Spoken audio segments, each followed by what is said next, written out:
बिस्मिल्लाहिर्रहमानिर्रहीम। अस्सलामु अलैकुम वरहमतुल्लाहि वबरकातुहू। आबिद राजा चैनल की तरफ से आज मैं अपने दोस्तों को रसूलुल्लाह सल्लल्लाहु अलैहि वआलिहि वसल्लम का एक बहुत ही प्यारा फरमान सुनाऊंगा।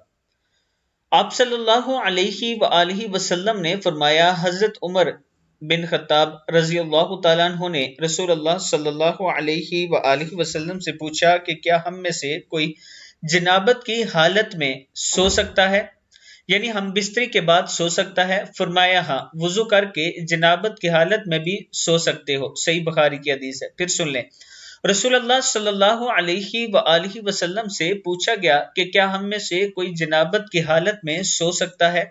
फरमाया हाँ, वुजू करके जनाबत की हालत में भी सो सकते हो, लेकिन उठकर फिर गुस्ल पूरा करना पड़ेगा, जो सुन्नत तरीका है। ये सिर्फ सोने के लिए वुजू करके आप सो सकते हो। गुस्ल फिर भी आप पर उसी तरह फर्ज है जैसे आम हालात में होता है। सिर्फ आपने अगर सोना है तो वुजू करके सो सकते हो। आप दोस्तों ने इस वीडियो पर जरूर अमल करना है और इसे आगे जरूर शेयर करना है। अस्सलामु अलैकुम वरहमतुल्लाहि वबरकातुहू।